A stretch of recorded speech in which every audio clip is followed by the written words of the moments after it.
What's up? What's up? It's your boy Paul P. I serve God. I'm not God. This is just my opinion. And welcome to the Nothin to Somethin Podcast. Now today we got a guest. We got a guest here. We got the amazing, beautiful Miss Jalisa. What up? What up? Hey. What's up? Let me give you a little. Gotta give you one of those, you know. Yes. So what's up? How's your day so far? It is going great. It's just not getting started. And like you said, I definitely am a believer and I love me some God, okay?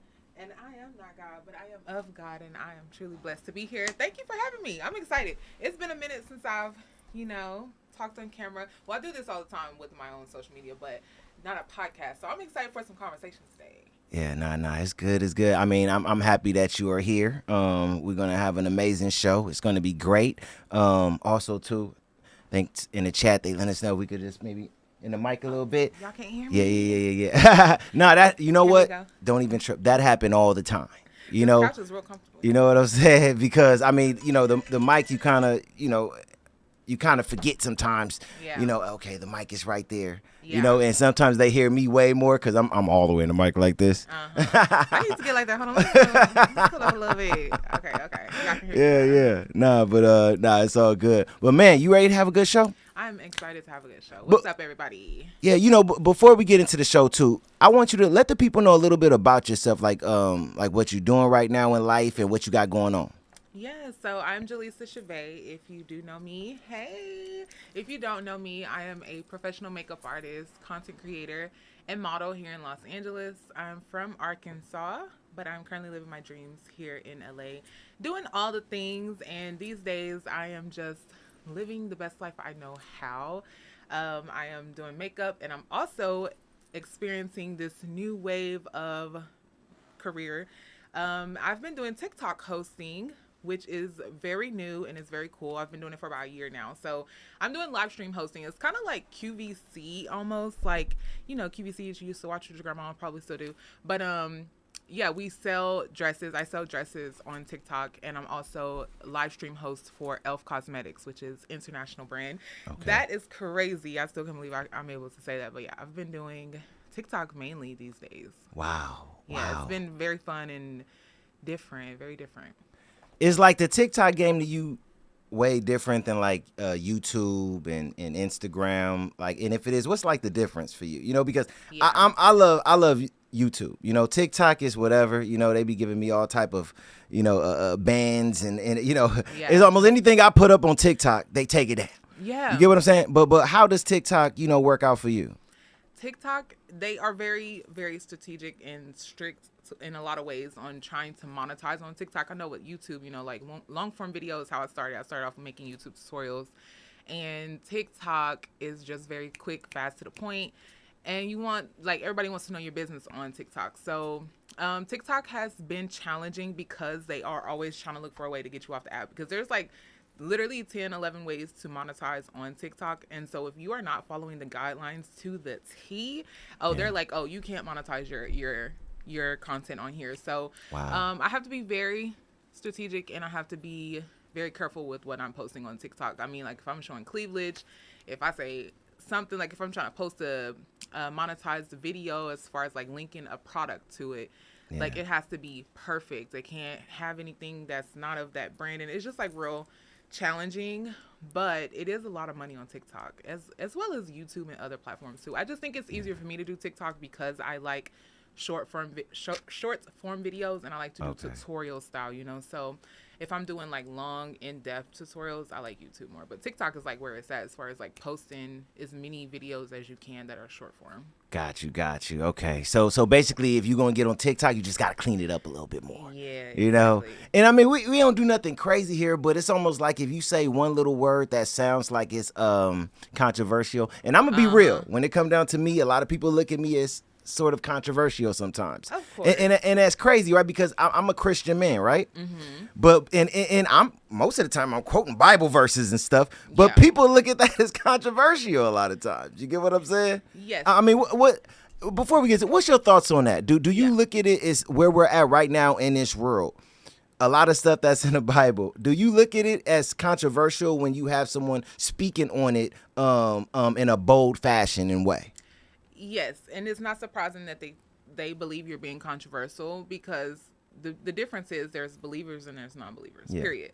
So when, you know what I'm saying, if you're talking about something that they don't believe in, that's with any topic. It could be about the Bible. It could be your shirt looks green today, and they're gonna say, well, my shirt's actually blue. That's controversy. You know what I'm saying? It's what they believe. So True. That's just the difference. Like, the people who think you're being controversial is just probably not believers or agree necessarily with your point of view. You know what I'm saying? Because there's so many different perceptions of the Bible. But I think I don't find it surprising that they find it, you know, as controversy, but I don't believe that it has to be like as negative as they're probably making it, you know? Yeah, facts. Yeah, they're probably taking it overboard, and it's like, well, you know, I'm a Christian, and if I'm for God, I'm going to defend him to the max. You know what I'm saying? So that's where you stand strong and firm in what you believe in. Every time you're rewarded for it. So right. So TikTok, let a Christian live. All right, come on, man. Yes. So you know, today we're gonna get into your story, Jalisa. But before we do that, let me just give the lineup for today. So today we're going to get into some topics after we get into Jalisa's story. So one of the topics is famous rapper Big Boogie. His sister dies in an alleged intentional car crash. Wow. Sad story. Did you hear about that story? I just heard about it like yesterday. Yeah. Really sad. Yeah, it happened in Arkansas. So, you know, a lot of people that I know were posting about it and stuff. So yeah, really sad. Really sad. I also want to get into I want to get your thoughts on this situation. It went viral. So JuJu, you know who JuJu is, right? Ooh. Basketball star. No, I don't. Okay, JuJu, we'll get into it. But mainly I want to get into the action of it. So JuJu was at a basketball game, sitting next to NFL player Jayden Daniels.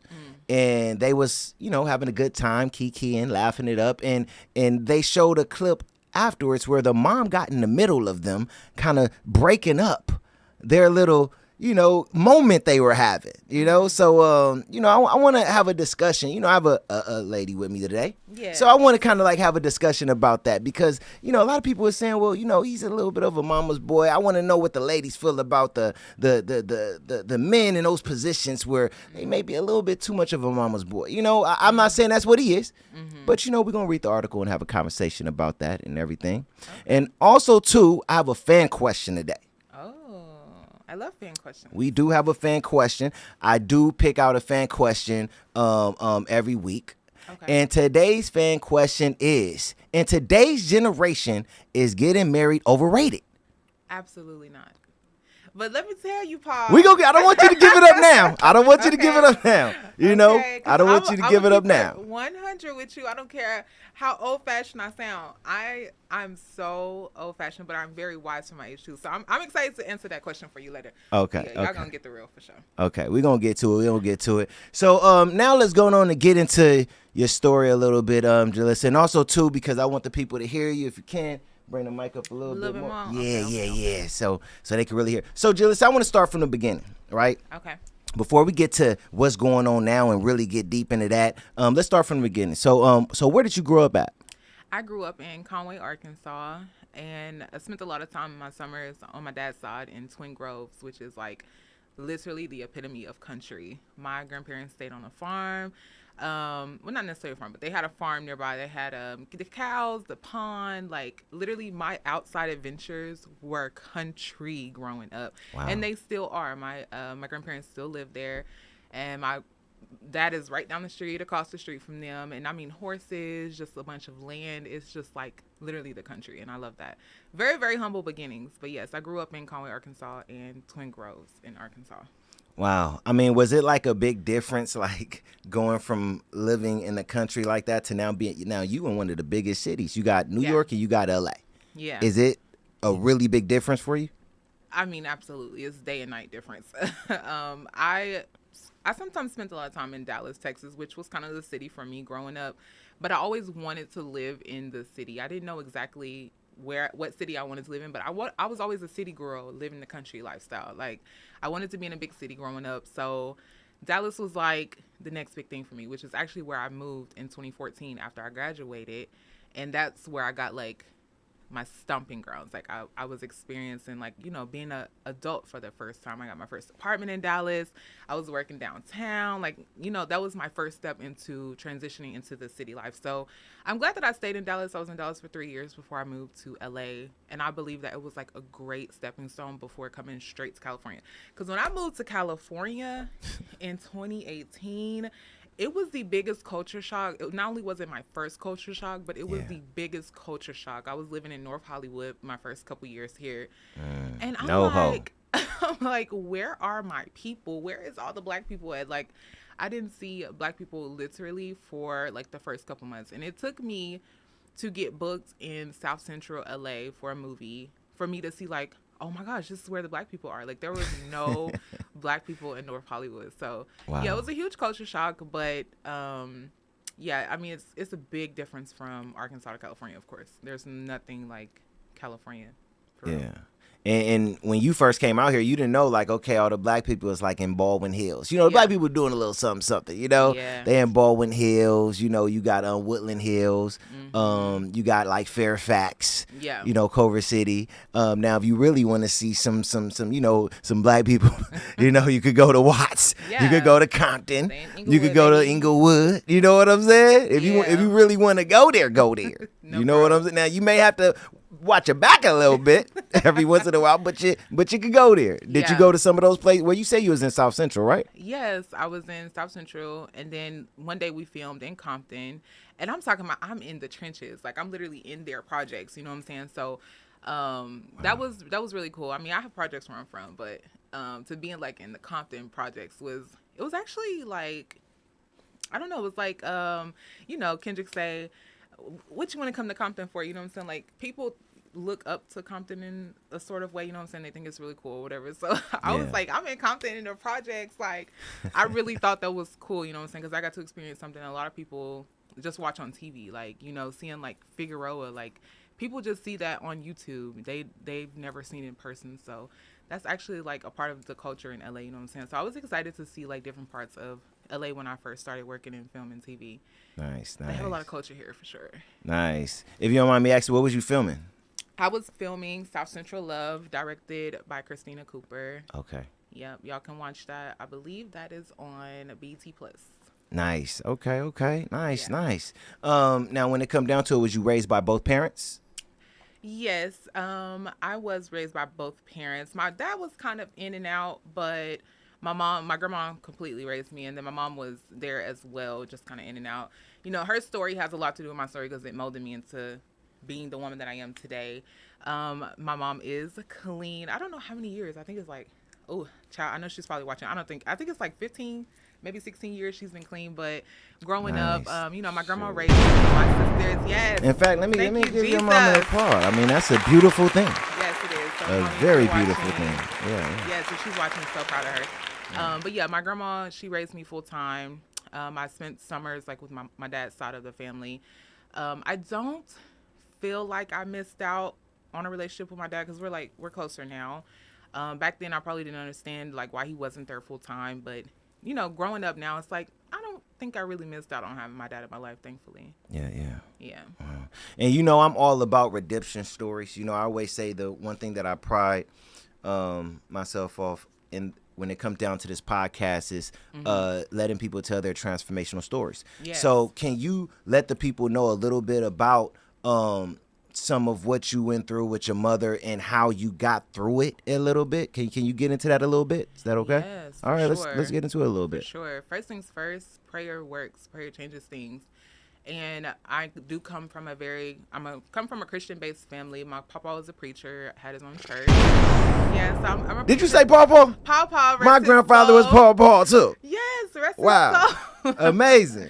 Yes, he had his own church, so Christian based. You know, I'm Kojic, baby, Church of God in Christ all day. My granny asks me all the time, "Have you found a Kojic church down there?" I'm like, "No, granny," but I have found a church that I love in Long Beach. But yeah, I grew up Kojic. I was a part of the church very religiously, And prayer is honestly what got me through that as a young child. Like when, nights when I didn't know if my mom would come home or not. Sunday morning, me and my sisters, we at the altar with our hands up praying like, Lord, save my mom, save my mom. And he did exactly that. So growing up, I really didn't see the effect of it then, of course, because I was going through it. But I am the oldest of 6 girls. I have 5 younger sisters. And being the oldest, like, I had to hold it all together. I'm like, watching over my sisters, making sure they straight. I'm making sure, things are being held down. But at the end of the day, it really was just nobody but God keeping us safe and sound when my mom wasn't around. And then also blessing us to have my grandparents to take care of us when my mama wasn't around. But, prayer was what got me through all of that. And as well as for my mom, I think, her story today is, she went to jail that last time and she just prayed for God to change her heart and to turn her desires of drugs, turn her desires for drugs off. And she said it was just that last time, and God just took that desire from her heart, and that's when she was saved and haven't went back since. Wow. Yeah. Amazing. Yeah. I love it. Anytime, someone have a testimony Yes. to tell and, with shouting the name of God and what he done for them, I'm always all about that, so it's good to know too. So I'm not the only one. You a PGK too. Yes, For people who don't know, that's a preacher's grandchild. Yes, preacher's grandchild. There we go. Yeah. Yeah, okay, that's me too. My grandfather was a pastor as well. Oh, nice. He was a father of 17 kids. Wow, very similar. Yes, all raised in the church house. Yep. We all had to pick up a instrument and Yep. singing. So I know you did your singing thing in church too, right? We all had to do it. For sure.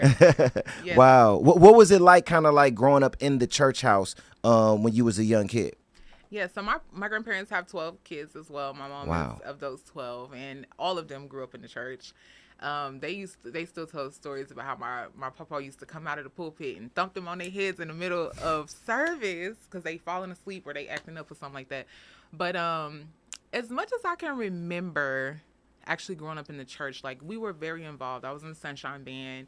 I was, part of the choir, and I just remember church being like very fun. Like, I loved Vacation Bible School during the summers. Like, we're just involved in it's crazy nowadays when I see people, that I grew up with in the church, or I knew that they grew up in a church down the street. They feel like they were forced to do these things, or they were forced to go to church, and Yes. their relationship with the church now is kind of broken. And that kind of hurts me because I feel like I was set up for greatness, being able to, at the time, I probably complained like, oh, why I gotta get up so early and go to Sunday school, and what I'm saying, why we gotta go to church Sunday, Wednesday, have Bible study Tuesdays, what I'm saying. Back then it was a big deal, but now that I'm older, I actually appreciated those, because that's the best thing my legacy did for me, was keep me grounded in Jesus, period. Yeah. And I hate that people now feel so broken and away from the church because they felt like they were forced to have this relationship with God, and they were forced to go to church and things. And it's like, no, like, you were actually like set up for greatness, because now you have something to put your faith in. Yeah. And unless you know what I'm saying, kind of go back to that and find that foundation that you grew up in and why you were introduced to Jesus in the first place, then you kind of just like lost out here. Like, what was it all for? You know what I'm saying? And now you have to find your way back to him, and you will find your way back to him, if that's what you desire to do. But I just feel like if you were raised in the church, it was not for nothing. You know what I'm saying? That's definitely where my faith grew. And as I got older, it wasn't about just me being forced to go to church or me having to go to church. It was because I needed to grow my own relationship with God, and that's exactly what I did, Amazing. Now tell me this, because this is something that I always ask you, because I know a lot of us went through it. A lot of my cousins, family members, and things like that, even friends, right? Yeah. Did you go through that phase to where you like fell off when it came down to like your faith? Like, you was like, I just want to go do me. I don't want to, be in church right now. I want to go club. I want to go party. I want to go hang out. Did you go through that phase in your life? And when did you go through that phase, if you did? Well, I'm still pretty young. I'll be 30 this year. So I don't feel like I've had that kind of breakaway where I felt like I was committed too much to my relationship with, not my relationship with God, but to church in general. When I did move to California, I felt a time where it was like, I need to go to church because, you know, from the transition of leaving my hometown to coming out to Los Angeles, I wasn't really going to church consistently. So, no, I haven't experienced that phase where it's like, you know, this or that. But I do hear about it often. Got you. Yeah. Nice. Now, eventually, like you said, you leave Arkansas and you come out here to Cali. Talk about that journey. What made you want to leave, and what happened when you first got out here? Yeah, so I think a lot of my childhood, being the oldest and just doing so much back home, like as a young girl, basically like raising, you know, my sisters and things. I think that leadership role always played into me wanting to do more. It made me want to do bigger things. And also, I'm just like a entertaining person. Like, I've been entertained since I was young. I was making up all the talent shows. Like, babe, I was making up all the dances. Like, I was a teacher. Like, my sisters talk about it all the time, like how bossy I was, and they just knew I was gonna be this big star, right? Yeah. So that played a lot in my childhood, whatever. But the journey was, it just all started with a dream. Like, I write in my diaries, I want to go far when I move up. I don't know where, but I want to go far when I grow up. And my auntie, who has been living here for some time now, she, you know, always opened that door. Whenever you're ready to come, you can come. Whenever you're ready, you can come. And I was watching her and living vicariously through her growing up. You know, she's working at Warner Brothers, meeting all these people. Yeah. And watching her growing up, she really inspired me to try California. So when I graduated in 2014 from Conway, I wasn't exactly ready to come to California yet. So that's when I moved to Dallas. Dallas was like my second home. I had family there as well.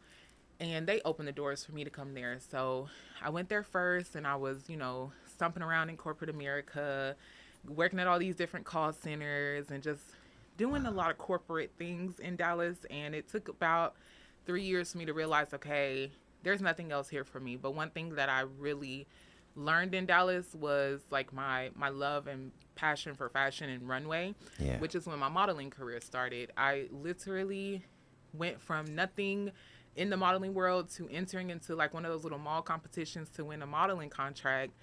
And that's when it just took off. I entered, I was in this fashion show at the mall.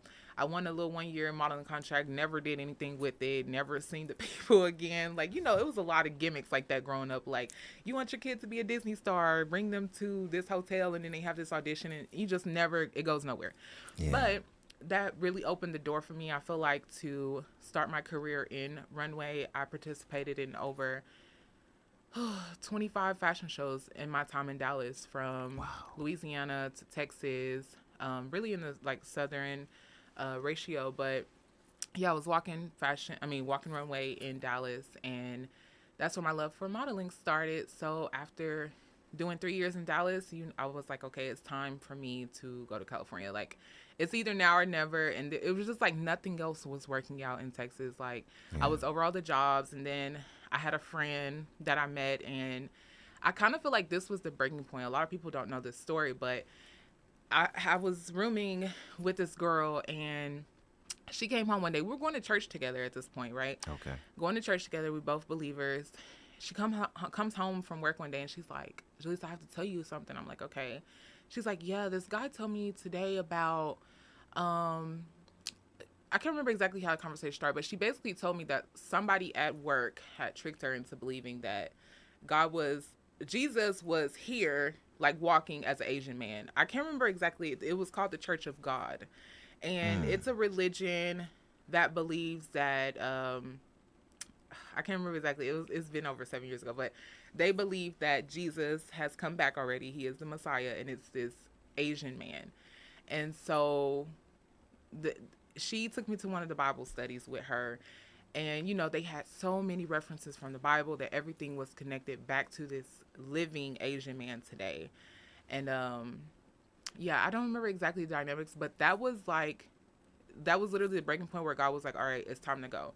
Yeah. Because I had moved out of my apartment from my first year of having my own apartment to moving in with her and rooming with her, and nothing else was working during this time. And when she told me about this, I went to the Bible study, and I just remember leaving and crying because there were so many people at this Bible study being led astray. Wow. And it was just heartbreaking to see like that they were being so naive just to be fed this extravagant meal that they come over for Bible study and have, and just feeding them all of these things. And it was just like, wow, like God really showed me what deception looks like during that season of my life. So ever since then, I had to be, now I'm really careful about like, what I'm saying, who I'm around or what church I go to, or things, because he'll try to lead you, like the enemy will definitely try to get you off track, what I'm saying? So that was very different for me. That was my first time experiencing that, and that's how I just knew it was like time to go. Yeah. So I don't remember the plan exactly, but I told my auntie, look, get a one-way down here. I got my car. I'm ready to pack up, and I'm ready to drive to California. And that's exactly what I did in 2018. Wow. Yeah. What a story. You know what's so kind of like, off about individuals who get with cult-like individuals, right? Mm-hmm. And they start to believe the way that they believe. What always get me with that is like, okay, if you're calling yourself Christians, do you not believe in the Bible? Because when it comes down to scriptures, this is not the way the scriptures explain. Yeah. That God is going to come back. It's not the way the scriptures explain the way that we should view Christianity. Yeah. So I don't understand, why you would think that if you believe that you're a Christian. Yes. So to me, I look at situations like that more as like a cult like situation going on, and not really particularly representing no religion. You're just following someone as and looking at them as God. Really, looking at them as an idol, which is, saying they idolizing this individual. That's what's going on right there. Because if you read scripture, you'll see, okay, this person is off. Yeah. Like, this person is very off. You get what I'm saying? Mm-hmm. Wow. But so you eventually end up leaving, and now you leave. So, and this was going on in Dallas, right? Yes, correct. Okay. So you leave Dallas and now you come to Cali. Yeah. What was it like an opportunity that was going on in Cali when you first came out here? Absolutely not. So my auntie said come, and I said come. When she told me to come in 2014 after I graduated, I was not financially, mentally, I was just not ready. I was like, no, I want to go to Dallas. And I'm glad that I did. You know what I'm saying? It was all for an appointed time. Yeah. But Dallas was a good stepping stone for me. So when she invited me to come back again 3 years later after I moved to Texas, that's when I was like, okay, I'm ready. So there was no opportunity other than her getting me on at her job. Like the interview was set up as far as me going and working as a tour guide at Warner Brothers, which was awesome for the time being, but it just wasn't what I wanted to do. But I moved to California with $600 in my bank account, my Chevrolet Malibu that wasn't paid off, and everything that I could fit in it. And that's a story within itself, because when I moved to California officially, the first 2 years were very scary. Like not only did I experience a culture shock, I moved in November. By the time Easter rolled around in April, I was like, all right, I think I'm going to move back home. Wow. And before we move forward, I just got to say this, before we go further than that, because I need people to hear this, talk about that struggle, because I want people to understand what the struggle is like when it comes down to coming to LA when you don't really have it all together. Yeah. Not understanding that you're coming to LA. It's tough out here. Yes. It's a war zone out here. Yes. It's survival of the fittest out here, right? Mm-hmm. Talk about that journey. Like, let people understand what it was like coming out here and having to go through the struggle. Yes. When they say it's California, well, Los Angeles specifically, will make you or break you, it will. And you can come out with a dream, but it also will take your dream. You know what I'm saying? So moving into California, when I officially got here, first 2 years, I'm living with my auntie. I moved down here with $600 in my account. Malibu, just got it when I graduated in 2014. So I had already had it about 3 years now, still not paid off. And the first 2 years, I'm living on my aunt's couch. I was doing what I could. I was working as a tour guide. That didn't really make me happy. And then they didn't like my tattoos, so I had to cover them up. And then when I didn't cover them up, I had to, get dinged for that and get warnings and all that stuff. So I'm like, okay, it's time to move around. So I started working as a makeup artist at Sephora. And it was just so challenging these first 2 years. So I'm doing all of my YouTubing still during this, no matter what was going on. I was putting out those YouTube videos very consistently. I can say that for sure. But during this time, I did not know how in the world I was going to leave my auntie's couch. I'm like, okay, we're going on year 2 already. I can't afford my car note. I can't afford to, everybody's like, it's so expensive. It's so expensive. I'm like, how in the world am I going to leave my auntie's couch? So it was so many times where I wanted to just go back home because I'm like, bro, like I'm working this mediocre job and nothing's working. After year 2, I finally booked my first gig on TV and film, but it still just wasn't enough. And I get chills talking about this because it's so crazy how God played this out. So, we're going on 2 years. I'm still living on my auntie's couch and I'm not sure how it's going to happen. I'm on the verge of losing my car, my first car, my paid off car.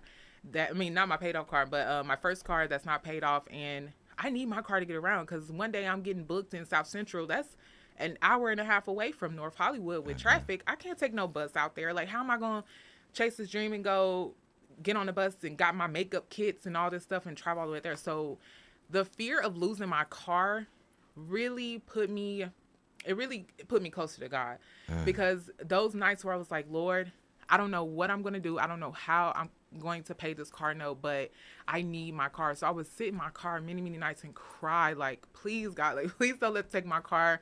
My papa had just passed previous years, so my grandma couldn't take care of my car note anymore. Yeah. And I had to figure out a way on how to get it. And I will never forget the night my granny called me and she was like, Jalisa, I'm still living with my auntie during this time. It's first 2 years, I'm still with my auntie. She's like, Jalisa, they're going to come repo your car. And I'm like, you're freaking kidding me. Like, I just started busting out in tears. And I'm like, Granny, I'm going to pay my car note. I'm going to get my car note paid. I had no idea, Paul, how it was going to happen. I had no idea in the midst of not knowing how I was even about to leave my auntie's couch on top of paying a $300 car note. And that was lovely back then. Now they're like $600. But 600 and up, yes. Yeah, but back then I couldn't afford it. And during this time, like I said, it was the closest I've ever gotten to God and just really leaning on my faith and knowing that he was going to come through. And also during this time, I learned about manifestation. Now, this is a topic that I've evolved from. But when I first heard about manifestation, amen. Yeah. I was like, okay, let me see where she's gonna go. She's a Christian, so let me see where she's gonna go with this. Yeah, but you see how the enemy, I'm getting closer to God and leaning in on my faith and seeing like how he is a God of miracles, how he can work it all out for your good. And then the enemy is like, no, manifest it. Law of attraction. He's throwing that in. You know what I'm saying? I'm talking about Paul. This is crazy. I've never told anybody this story. I had ordered the Miracle Spring water from Peter Popoff. You know the commercials that come on late at night. I was, we all done thought about it. Trust me. Man, I was doing everything. I was pouring water from the old glass with old energy into a new glass with new energy. Like doing all of these things and the same time praying, Lord, please help me. Jesus, I don't want to lose my car. Like my connection with God never was diminished, but I quickly learned that it was the enemy trying to throw in self-reflection and doing it, making it happen to myself instead of just trusting God completely. Yeah. I didn't have to do all those extra things like order the spring water or do all those extra rituals. You know what I'm saying? It wasn't necessary. And I'm happy that I learned that, but I was doing that during this time. And I know that prayer and prayer alone and God answered my prayers. In 2019, this was probably like, I want to say it was maybe 2 months after my granny called me and told me they was about to take my car from me. I auditioned for a game show called Hip Hop Squares. Came on VH1. Okay. Yeah. It was like a celebrity tic-tac show. Tic-tac-toe show or whatever. Yeah. And I auditioned for that show and I got casted to be on VH1 Hip Hop Squares in 2019. And I was a grand prize winner. This was 2 months after about to get my car repoed. I auditioned, I signed up for the game show, and then auditioned and got casted for the game show. And I won $27,000 on that game show. Wait, let me say again, $27,400, I think at the time. $400 to $600.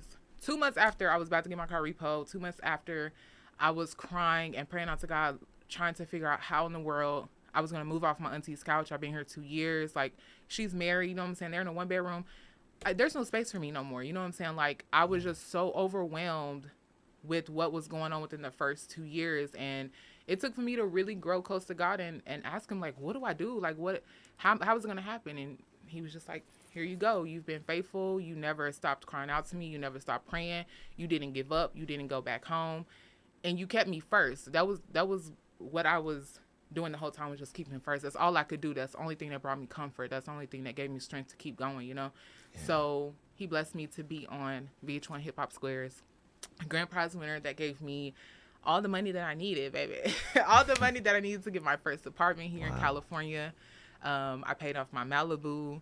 I invested into my first camera for my YouTube, a brand new laptop. I went from a broken HP that kept crashing to having, you know, the newest Apple Mac. Like, he literally just laid it all out for me. And that really showed me right there, like, God can do anything, and you could really move the mountains in your life, you know, if you just keep believing. You just can't give up. And when it seems like you're literally at your breaking point is when he always comes through, every single time. Yeah. Every single time. Wow.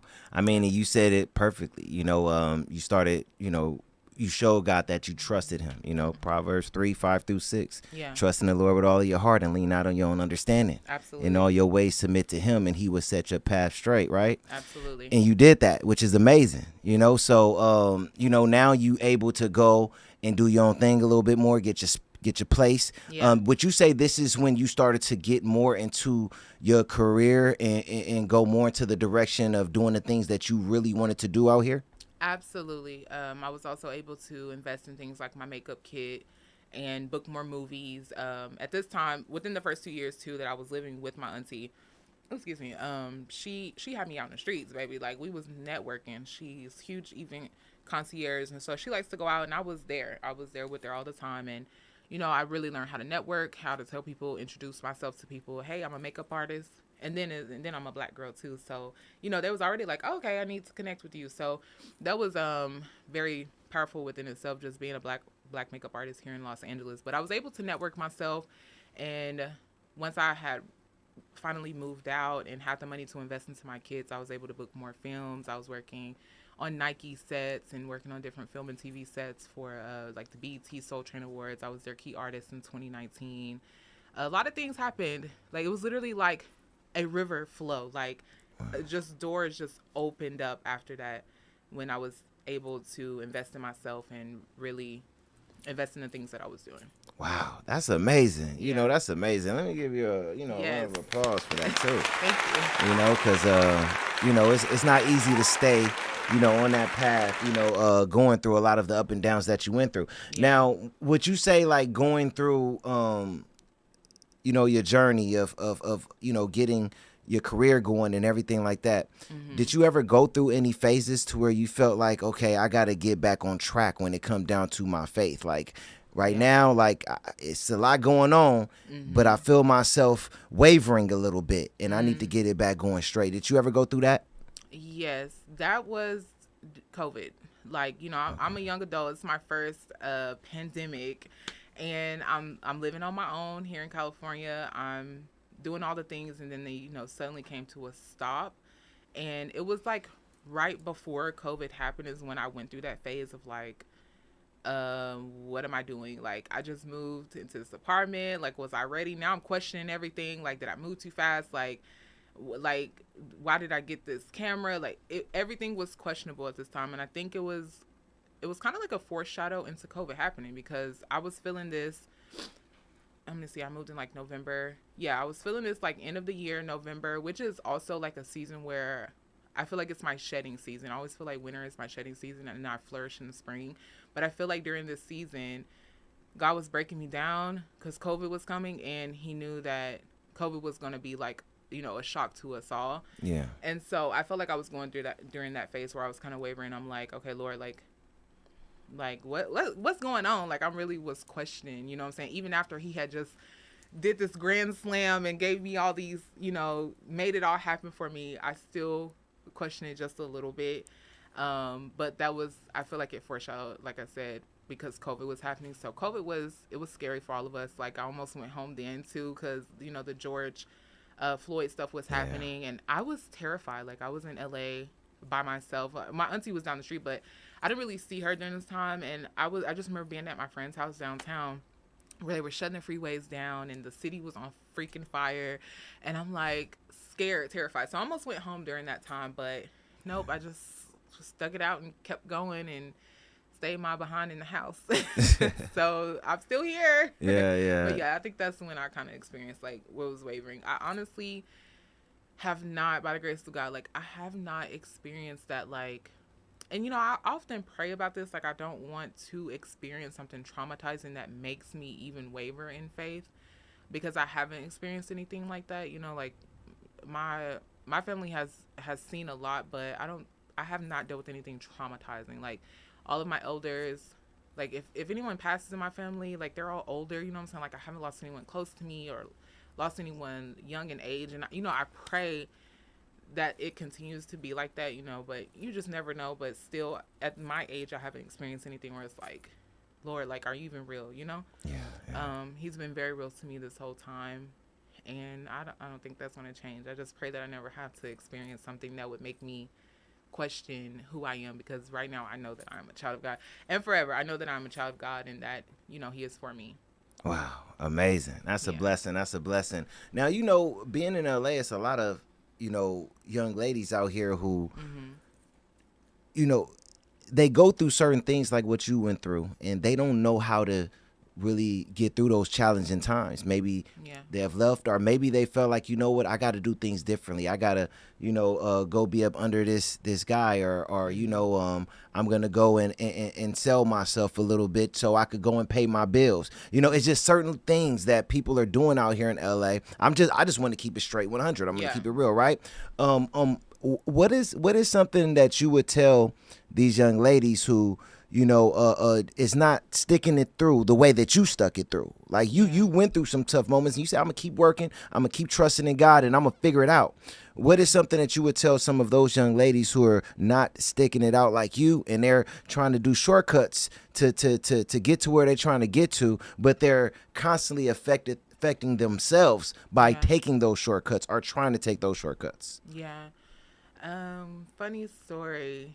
Me and my uncle came up with this analogy that, when you have these things to do, like leaving your hometown first is just that's a very courageous thing to do in general. Like if you want to leave your hometown, that takes a lot of courage to do. So if you do that, I salute you. And then if you're like from here and you still if you're from this city, or, from anywhere, and you don't know like where to go, I just feel like, okay, so we came up with this analogy that when you put a special request in, if you go to McDonald's, you pull up to the first window and you like, I don't want no salt, I don't want no tomatoes, I need my meat fresh off the grill, I need my buns freshly toasted, I want the mayo from the fridge, not out from the counter. Like, you're putting in special requests with God.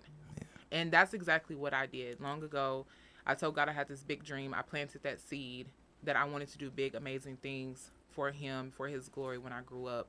And I wanted him to shine through me in every single thing that I did. So I put in this big special request, and it's like pulling them to a drive-through and putting in a special request for order. They're not going to have you pull up to the next window to get your order. They're going to have you pull up to the third window, and you're going to have to wait on that order. So I'm saying, in other words, when you put in a special request, or you have these big things that you want to accomplish, these goals that you want to reach, they're not going to come when everybody else is getting their food. Everybody else pulling up to the second window, they're getting their food, they leaving. You're still at the third window waiting. And if you want that burger bad enough to be exactly how you want it, you're going to have to wait on it. And so, I'm telling girls nowadays, like, you have to just believe first, and then you have to wait. Like, the waiting season is so crushing, and I have been through a waiting season multiple times to know now that your breakthrough is right on the other side of that waiting season. But if you stop digging and you stop waiting in that season, you'll never know what that breakthrough looks like. You'll never know what it feels like. So if you want it bad enough, baby, you gonna wait, and you gonna do what you can, you know what I'm saying? And I feel like doing what you can does not measure up to getting up and being physically, like, doing things. Like, doing what you can is literally just like continuing to pray, continuing to keep God first, continuing to say, Lord, I trust you. I'm walking by faith. I'm not walking by sight. You know what I'm saying? Those are doing what you can. You're pushing yourself mentally to keep going, because the enemy's going to tell you all kind of lies. He's going to tell you that you can't do it, that you can't wait no more, that you're not strong enough, and that you're not. But you are. You're already qualified. You're already chosen. You know what I'm saying? And it goes back to knowing and believing God's promise. If you forget all those things during your waiting season, you're going to pull off. And as you pulling off, here come your fresh burger. And now you done left your fresh order request that you didn't put in because you was just too hungry and you couldn't wait. You know, so you just have to want it bad enough, and you have to trust and believe. Trust and believe. That's the only way that you're going to be able to really get the things that you've prayed for, really get the things that you desire. Yeah. Wow, that's amazing. You know, just hearing you talking, I'm like, I hope that you're speaking to a lot of young girls out here that's in LA trying to make it in whether that's make it in acting or becoming a model or you know, trying to get their own business going, young entrepreneurs and everything like that. I really hope that you are one of the vessels that God is using out here that's speaking to these young ladies, because I know they need to hear stuff like that, right? Yeah. You know, because there's so many other representations of I think individuals that don't need to be leaders when it comes down to who the young, you know, ladies out here are looking up to. Everything I'm hearing from you, I'm like, no, you need to be in the forefront.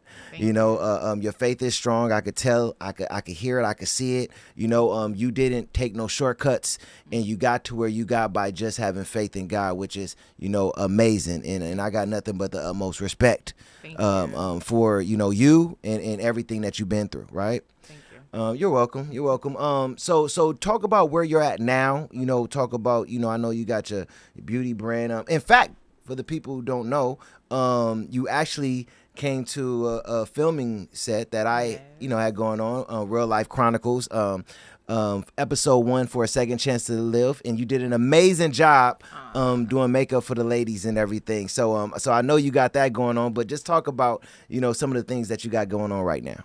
Yes, so I believe that I'm actually in a season of transition, which I have been in before. I've been in a season of transition, and it's like right before that season, it's like, okay, what am I doing? It's when you question everything, like, am I doing the right job? Am I like am I supposed to be here? Like, you just start to question everything, and since I know what that season looks like, I'm so glad that I just, you know, I just know that something else is coming. Like, another door is going to be open, another door is going to be closed. Like, I'm in a season of transition. I turned 30 this year. Like I said, I think that's huge. So I've been doing a lot of auditions and things, but I kind of feel like with my season of transition that I'm being called to travel. I don't know if that's to move or to actually just travel more for work, but I definitely feel like God has been preparing me to travel more. And I'm also still in my career of TikTok live stream hosting, which has been amazing. It has helped me become more comfortable on camera. I've met some amazing people with the e.l.f. team. That's like one of the biggest makeup brands in the world. So I just plan on taking things another level with that brand. But I also feel like I'm just kind of like waiting on something else I'm waiting for another door to open or for another door to close. So I'm doing great though. I'm just excited for this year. I think with me turning 30 this year, it's going to be transformational.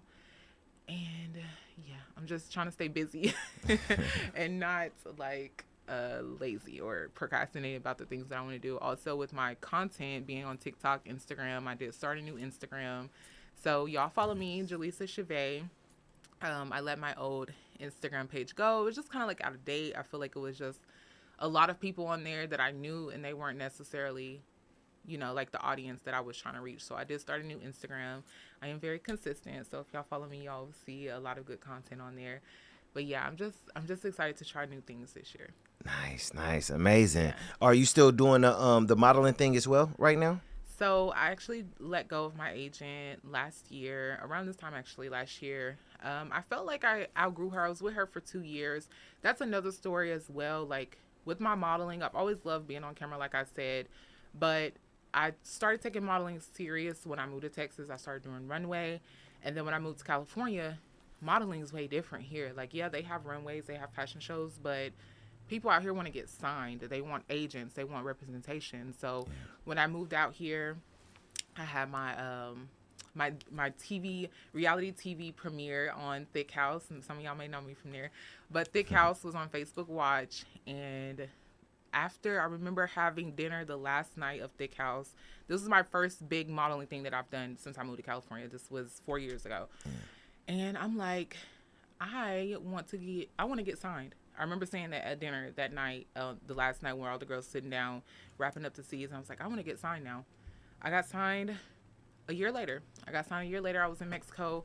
This was after.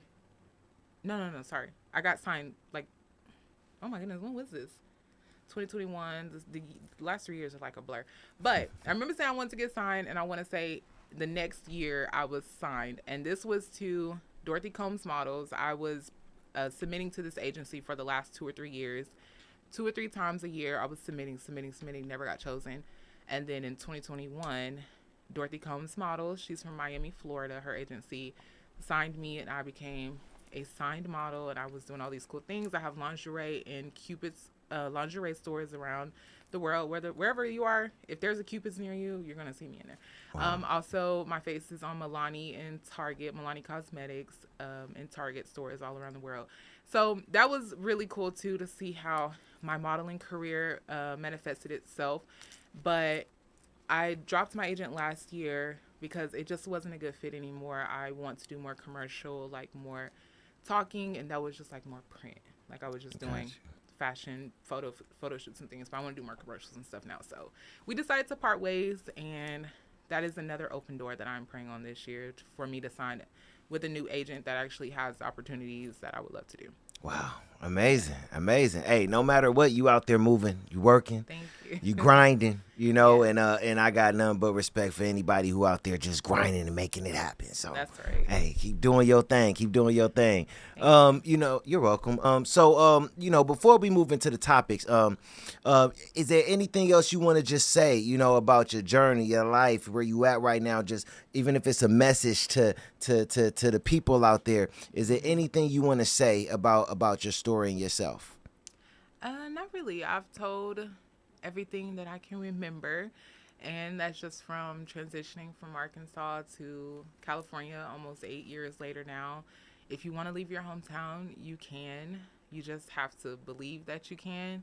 And also, like, my motto is to live by faith and not by sight, and I've learned that over time. Like, it's not gonna look how you think it's supposed to look. Like, you are literally walking, what does that song say? You're literally walking in like this unknown place, you know what I'm saying? So yeah. the only thing that you can do is walk with your faith, because if you're looking at everything around you like, oh my God, gas prices, egg prices, like people be talking about that, and I'm like, I don't care. Like, God is been providing for me. I don't care how much the eggs are. You know what I'm saying? Like, I'm just not worried. I'm not worried. And, you know, nothing has stopped me this far. So it's like, you know, just continue walking and believing in your faith and knowing that God is, if he's proven it to you every time.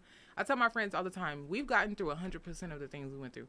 Right now, as I'm sitting at this table, I've gotten through every single thing that I went through. You know what I'm saying? I'm here today. Everything from yesterday does not matter. You know, I don't dwell on the past. So it like, I can get through anything. That just proves to you right now you've gotten through 100% of everything you went through. You know what I'm saying? So you have to keep reminding yourself that, because your mind and the enemy will want you to keep going back and feeling that guilt and shame from years ago, and you did this and messed up this, and it's like, it's gone. You cannot go back, no matter how much you think about it. Now you dwelling, now you anxious, now you scared. Now it's like, no, you know. So yeah, you have to let that past go and live in the now. Wow.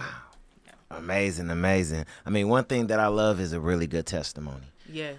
And you have a really good testimony. Thank so you. You're welcome. I mean, I definitely appreciate that. Like I say, that's what this podcast is all about. And I mean, man, that was amazing. So again, nothing but respect for your journey and where you at today. And I know you're going to keep growing and growing and growing. You only just turned the big 3-0. Not yet. Not yet. Yeah, you know, Ooh, so young, you know.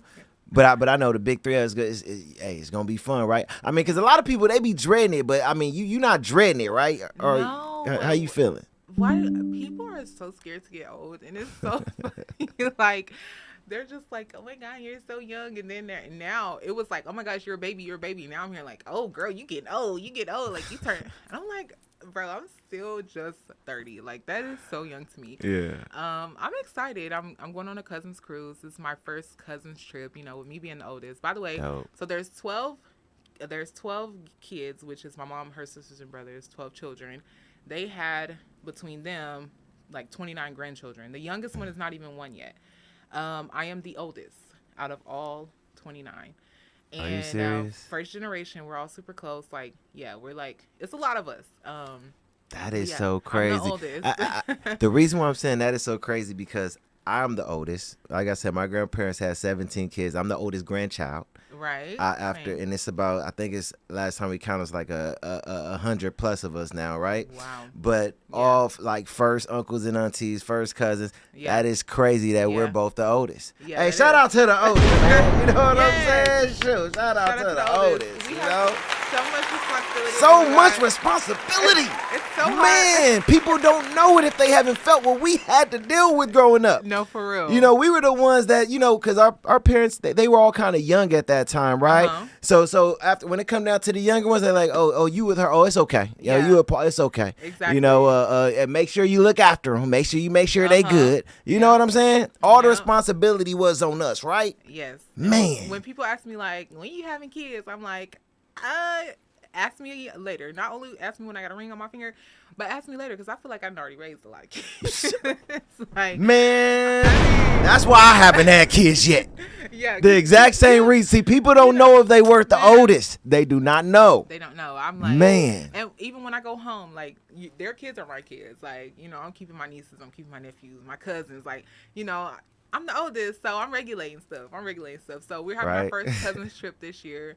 I'm so excited about that. So I have my cousin that's the second oldest out of the grandchildren. She's 23 days younger than me. So we're like super close, like sisters. And yeah, so we've conjured up this cousin's cruise and I'm so excited about it.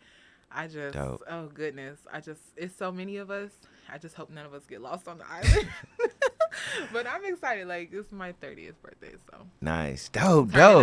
Man, that's what's up. You know, hey, you know, it's you don't meet too many people who, you know, they grandfather was a pastor, they were the oldest and have a big family and stuff like that. So just hearing all of that, I already know what you've been through. Yeah. I already know what you face, you know. But one thing that people don't know if they didn't have to be in that person's shoes is how strong and resilient you are going through all of that as the oldest in a family like that. You get what I'm saying? Yeah. So I'm already now knowing all that, I'm saying, okay, that's why she's so resilient. I get it. That's why, you know, of course, first and foremost, having God by your side and representing the faith. Right. You know what I'm saying? First and foremost that.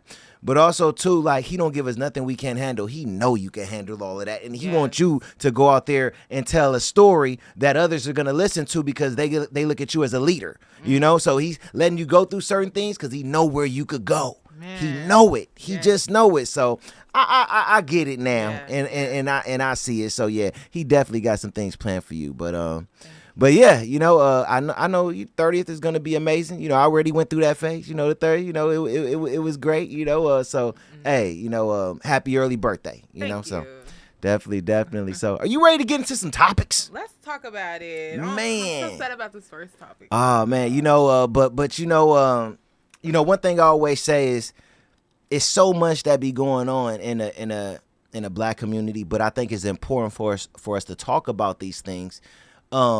Because a lot of people don't highlight the story. You may see this happen on the news, right? Yeah. But you don't hear the details about the story and everything like that. So it's good to have conversations about the story because they should be, you know, their life here should be celebrated, and also should always send condolences to the family. So basically, Memphis rapper Big Boogie, that's him on the picture, and it's that's his sister. LaTarica Woods, she passed away in a car crash that police are calling intentional speeding by her husband, right? So before I go into reading the article, just to kind of go into a little bit of it. So She was basically just leaving a friend's, I believe, birthday party, right?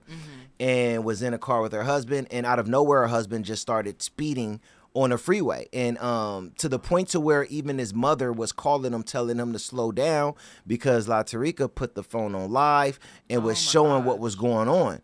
So eventually, while they were speeding, some police, came and started following them, chasing them down on the freeway. He would not stop. So they decided to ram the side of the truck, which made the truck fall into a ditch. And, it was, I believe, 3 people in the car, and she ended up passing away. But let's read into it a little bit. So, okay, let's go. So Memphis rapper Big Boogie, born John Lotz, is mourning the tragic loss of his sister, La Tariqa Woods, who reportedly died during a high-speed police chase in Arkansas on or around March 26, 2025. The crash also left another woman, Tariqa Lachey, seriously injured. She reportedly lost an arm. Oh, my God. Goodness. While official details are still pending, widespread social media reports, including a confirmation video from Big Boogie himself, have drawn national attention. According to circulating posts on X, the incident began when a vehicle driven by an individual identified as Kizzle, a consistent fly guy, was involved in a police pursuit. Reports allege Arkansas's police rammed the SUV, causing it to flip. Woods, who was a passenger, died at the scene.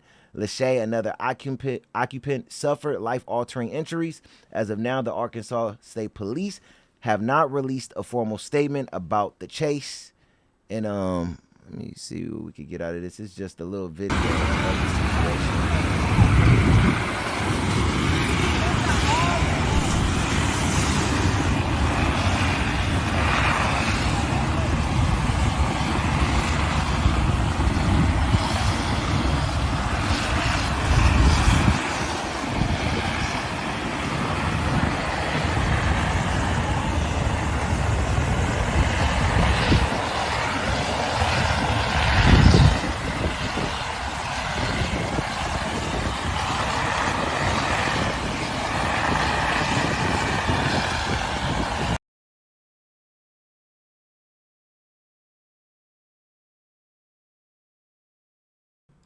Yeah, of course, the police car rammed into that car and everything, but that's crazy how one car, did all of that, Yeah. So to read a little bit more, the controversy intensified after users on X, including at College Kid, alleged that police deliberately used a tactical maneuver, potentially the PIT, precision immobilizing technique, to stop the vehicle.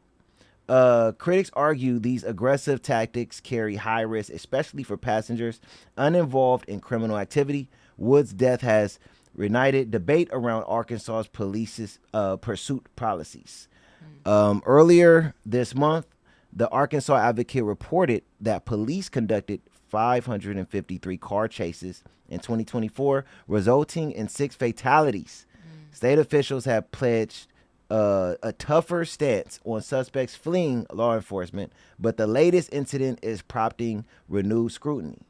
Woods, remembered as a mother, has been mourned widely online, with many questioning the necessity and proportionality of the chase. The hip-hop community has rallied around Big Boogie, who is signed to Yo Gotti's collective music group. Fans and followers have flooded social media with tributes demanding accountability and transparency. Also, too, just to add to the situation a little bit, the guy who did the crash, let me get his name again, Kizzle. They have videos of him screaming in the car, calling his mother, screaming, and a mother like asking him like, "Why you didn't stop? Why you didn't stop?" And he just saying they round me and stuff like that. Do we know yet why he was speeding in the first place? We have no idea. That information have not came out yet, but we do know that eventually the police felt that was the only way they could stop him by, running into his car. And Kizzle, I believe, was also a rapper as well. Now hearing about this story, what are your thoughts on this entire situation right here? Yeah, living in LA, I think we are probably one of the biggest cities who has a high speed chase every single day. I have Yeah. witnessed a couple myself. Um, I just I don't know if like the ramming thing. Of course we don't know all the details of the situation yet, but I don't think that was a smart move to do. Was just ramming them. I know in LA usually I've never seen them ram the cars or like physically try to stop them. They probably put Yeah. out like the spikes or whatever.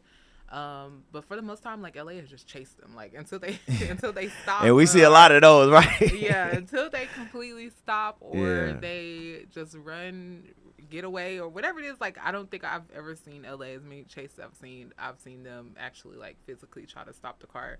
I just don't see the case being like unless he was like literally going like 150 like super duper fast. I don't think they should have rammed them.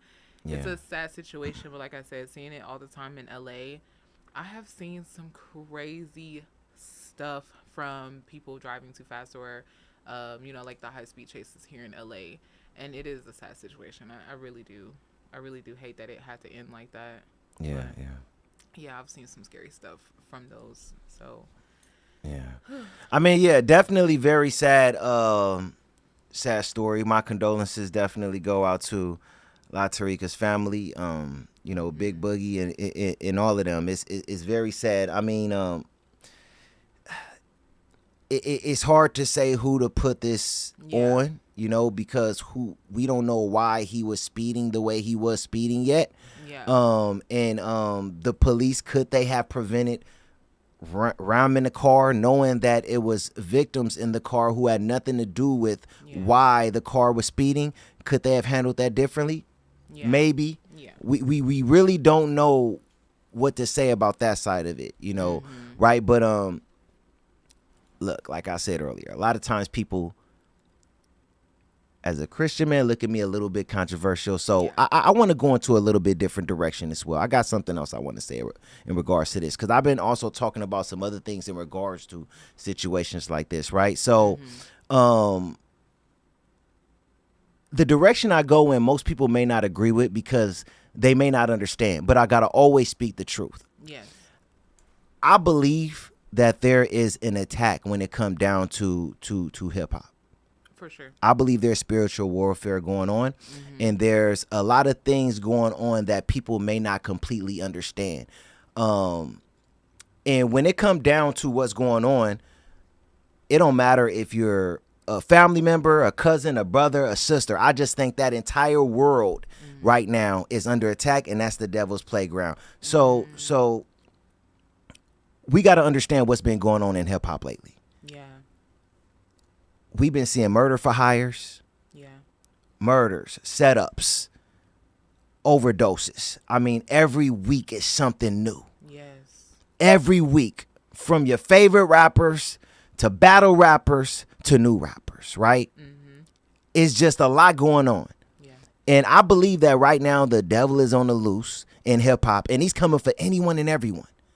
yeah, Just look at everything going on right now in hip hop. And I know people may be like, where are you going with this? Well, I'm looking at the attachment of Big Boogie. I have to. Because before this happened, it's crazy, because before this happened, Big Boogie put out a post, just literally hours before this happened. Put out a post basically just telling everybody that he is trying to get a lot of all the killings and stuff like that that's been going on in Memphis. I'm trying to get everybody together. Like, rappers, if you bold enough, come on, let's do this. Let's put together something to get everybody back united as one, right? wow, Like he put that type of energy out there, but the devil don't want to hear that. right, He don't want that type of energy. He wants you angry. yeah, He wants you to have hate in your heart. yeah, Like, why, as soon as he put out a message like that, this happened? And his mind probably is not in that place right now after losing his sister. yeah, Not at all. that is- And we got to understand, when he's out there on the loose, he's coming for everyone. Like I said, he's coming for your brother, your sister, your mama, your daddy. He's coming to take everyone's soul.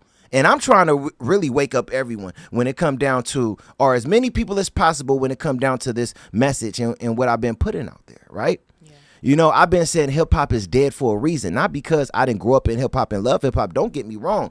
I was signed to a deal at one point in time. I love hip hop. In fact, I almost lost my life to hip hop. After a show, I was stabbed several times. It was in Kaiser for a couple of weeks until I got out. So I'm not just talking about, you know, hip hop negatively. Yeah. I'm going off of, for one, my relationship with God, and also seeing what's going on. And it don't look good. And I want to see people save their souls, because right now there are people that are leading young men and women into bad directions that's gonna, you know, put their lives in very, very difficult and bad places, you know? Yeah. You know, so, you know, I just want people to really take in a message like this and understand that, hey, be aware. Mm-hmm. Be aware when it come down to getting into hip hop and wanting to be a hip, and I want to be specific. Yeah. I'm not saying rappers. When it comes down to getting into hip hop, and it don't matter if you if you're like, I'm not a gang member or a criminal or anything like that. It doesn't matter. I'm saying when you're on the devil's field, mm-hmm. you're on his field. It doesn't matter how you're doing it or when you do it. Takeoff, he wasn't a gang member. He wasn't a criminal. I thought about him yesterday. That's so crazy. I was like, you know, Takeoff is really dead. And yeah, even like Young Dolph, like that's one of my cousin's favorite rappers. And also, like, you know, with the whole Mo3 situation, with his murder, and then things hitting the blogs now about Yellow Beezy. Yep. Like, I'm familiar. I didn't know them personally, but I'm familiar because they're all from my spectrum. They're from Texas or Memphis. Like, that's all my spectrum of the world. So it's like literally like they were just back to back to back, like Young Dolph and then, you know, Rich Homie Quan. I'm just like, these are rappers like that I actually listen to, and you know what I'm saying? Like, dang, like I like their music. To know that they're all just like gone like that is just crazy. Yeah. So when you said that, you know, it's the enemy attacking, like, you know, your favorite rappers and thing, I thought about, like, yeah, I just thought about this like 2 days ago, like how all of some of my favorite rappers and my cousin's favorite rappers are really gone. Yeah, like, you know. Definitely. It's crazy, right? And I listen to people like DJ Academics, and he say, oh, well, it's not all of hip hop. It's just the ones who come in here as criminals and killers and stuff like that. And I say, well, the devil is a lie. You putting out the wrong information, because a lot of the people that we see losing their lives right now have nothing to do with being a gang member or a criminal. True. Like we just said, Takeoff. You just said Rich Homie Quan. That was an overdose that he passed away from. Yeah. When Pop Smoke got killed, it had nothing to do with his gang. Yeah. These dudes were trying to come up. Yeah. Like we cannot just put it on, hey, it's because they're gang members. Yeah. No, we can't say that, because we see it. And why isn't no other music genre affected the way that hip hop is? It's because the devil is on the loose in hip hop. And I put this out there before, and I'm going to say it one more time. I got to say it, right? Something is going to happen that's going to put hip hop on a hold. It's going to put hip hop in a direction of where we're going to start to see law enforcement in every state giving RICOs to every hip hop group. You think that we done seen something with Dirk, Young Thug, and now Big U in the 60s? We're going to start to see that in every state. Yeah, I mean, and hip hop is going to be torn down until it get built back up, where it's doing music that is inspiring people, that is uplifting people. You know, I mentioned this many times. A lot of times people be leaving me comments, Paul P, talking great. I'm like, look, they be doing that, right? Yeah. But it's like, I called before Young Thug got his. That's one of the first RICOs we saw, right, in hip hop. Before that happened, I was talking about this. Then we saw the Young Thug RICO. Then we saw that RICO in New York, when it come down to a lot of those hip hop artists and stuff, right? Then we start to see the one in I believe it was another one before this one came out in LA. But we started to see all these New Jersey with Suriname and everything like that. Big U mentioned that when he was here, right? And then we saw the one that just came out with Big U headlining it, right? Yeah. So I'm just saying, all this, and now we seeing murder for hires and everything. Do I still look? And I'm like, do I still look crazy? Do I still sound crazy? Yeah. I'm just trying to put the message out there. Maybe God is using me, but I'm just trying to put the information out there so people could think before they move into this industry, thinking they're going to just come in here and just become overly successful and be able to go out there and take care of their family without anything ever happening to them. They got to be aware that the devil is loose. So you got to be aware of that. So, anything that I'm saying, what are your thoughts on some of these things that I'm saying? Yeah, I've had a classmate. I'm not gonna do any name dropping because he has a case going on. I don't know if he out, if he is, but yeah, like he was the first one to make it out of our city, like big time.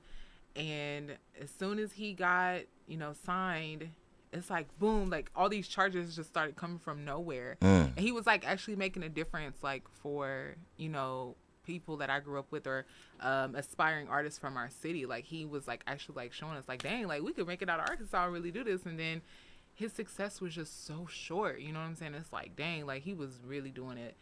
So I think it's just so crazy too, because I don't know, I'm not into conspiracy theories necessarily, because I don't really know what a conspiracy theory is, like like what it really means or the effect that it has. But it's not a conspiracy. It's word. It's scripture. You right, get what right, I'm saying? right. Like everything that I'm saying is scripture. Yeah, no, I'm not saying what you're saying is conspiracy, but that's what people, when they don't understand it, their first thought is to think that it's a conspiracy, because that's the easiest way to understand it. Yeah. I feel like that's why people feel like, what am I trying to say? That's why people, when you, I don't even know what I'm trying to say. No, it's really connected to, it's the different topic, but like aliens and things. So I feel like people, when aliens come, I've always thought that when aliens do show themselves to people, that they're not going to be aliens. They're going to be either fallen angels or, something that was, what's the word that I'm trying to say? That was told was going to come to this earth. You know what I'm saying? Like the fallen angels. Yeah. They're not going to be aliens, but people are going to be so like quick to believe that they're aliens, because it's easier to believe the conspiracy theory than what the Bible said about fallen angels, Yeah. Or demons. So I don't know. It's just, I don't know. It's a hard subject to touch on, because I don't really know too much about it. Yeah. But I do definitely agree with you that it is a lot of spiritual warfare going on in hip hop. And the music, I mean, that's just it's just the evil industry for, for all these people to have that much power and be able to spread the messages that they spread. Like, there's no way that that's okay with God, you know what I'm saying? So it's the devil's playground. Like, he's going to do what he has with it. So I don't disagree with you at all. Yeah. I mean, and one thing we got to understand is that, especially for us who understand that the word and the Bible is real, when it come down to hip hop, let's just break it down for a minute. Even for people who love hip hop, let's just be honest for 1 second. For one, when it come down to all of the sins in hip hop, right? You got being boastful, conceited. You got fornication. You got adultery. You got murders. You got robbing, stealing, all of these things that are associated in hip hop that are happening, right? But also things that they talk about in the music, right? Yeah. I mean, we all did it. I did it when I was in hip hop. Yeah. Right? A world that's full of sin the way that it is, how do we not expect that it isn't going to be the devil's playground? And when it come down to sin, and God is looking at it like, I never knew you. This is word. Yeah. I don't know you. Because you have turned away from him, and sold your soul to that. So what do we expect that's going to happen in that type of a world? Right. So when it comes down to individuals that may be looking at it in that type of way, I say, well, if you believe in the Bible, or if you think that there's truth in the Bible, because everybody like to quote it when it favors them, right? Yeah. If you believe in the Bible to where you want to quote it, go look at certain scriptures that talk about when it come down to sin. And when you're living in that type of way and you're representing that, God say, I never knew you. And when he say, I never knew you, the devil, who is the prince of this world, right? He's going to take control. Yeah. And you don't have control. Right. We're just vessels. We're human beings. We don't have control.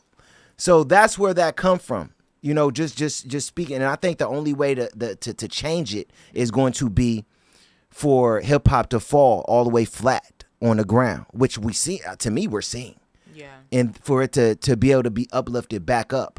And I believe that, one of the people who speak a lot on the faith, but he still, I believe, is a little lost, but I think growing, is Kendrick Lamar. Yeah. I think he's going to be one of those individuals that lead the next phase of hip hop into that positive direction where it's uplifting people and motivating individuals, right? Right. That's really what I see.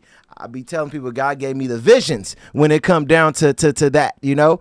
And hey, you don't got to believe it now, but it will be revealed one day. Yes. And So I actually get a lot of conviction from listening to hip hop songs now. Not all of them, but of course some of them. Like, I'll literally be listening to a song like 2 On by Tinashe. I can't listen to that song. She says, live fast, die young.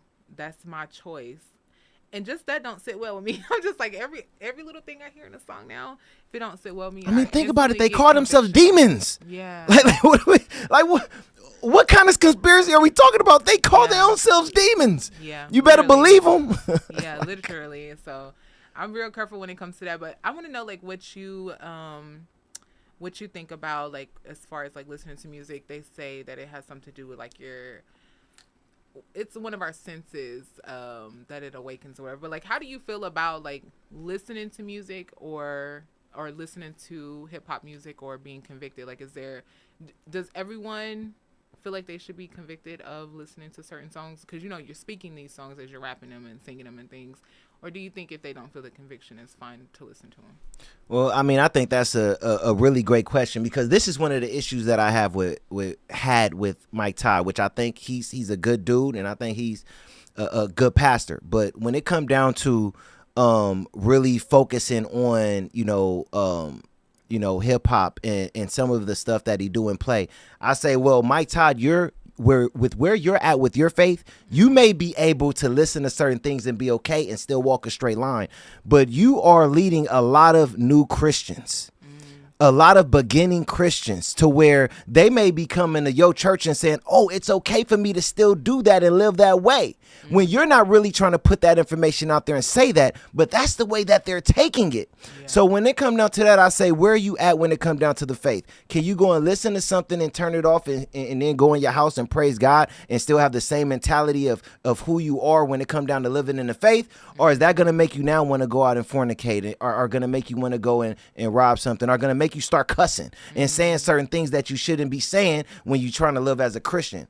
So it's about the way it affect you. Like, I know some Christians that say, I can't look at stuff like Forensic Files, or I can't look at, certain scary horror films. Me, I can look at all of it and I'm good. Yeah. It don't affect me. Right. I don't have bad dreams. I still get on my knees and pray afterwards. It ain't going to make me start to cuss. It does nothing for me. I could listen to a hip hop song like some Cube or I could listen to something and I'm cool. Right. It doesn't affect me. I ain't gonna want to go out there and do none of that, right? Yeah. So it depends on where you're at when it come down to you standing with the faith, or are you in a place to where you're able to listen to certain things and it will not affect you, or are you still growing in the faith and you need to take a step back away from the music, maybe the movies, and certain things that's going to make you want to go into that direction? You get what I'm saying? Yeah, that makes sense. Yeah. Sure. So yeah, that's the way I look at it. But I think that when you are a leader, like a Mike Todd, you should be very watchful and careful when it come down to doing certain things that you feel is okay because it's okay for you. Right. Leaders got to move differently. Yeah, for sure. They have to, Mm-hmm. So, all right, anything else about this topic? No, not that topic specifically. I mean, okay. Hopefully it all comes out and is the truth, because I feel so bad for him. Yeah, but definitely.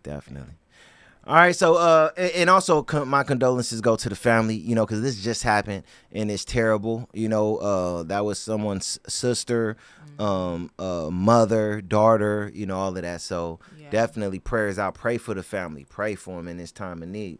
Yeah. I want to get to the question, but before I do, we're just going to touch on this, because maybe this will open up the door to where we're going, right?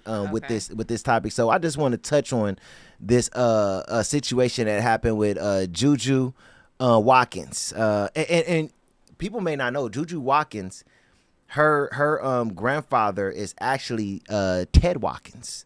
Ted Watkins.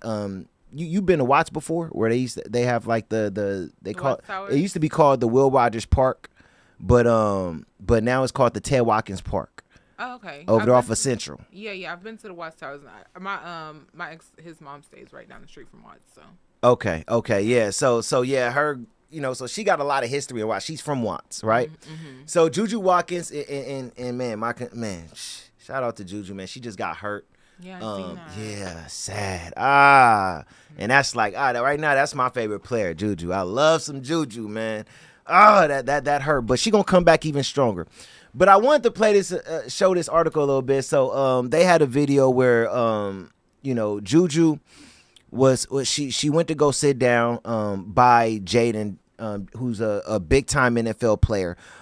He played for Washington Commanders.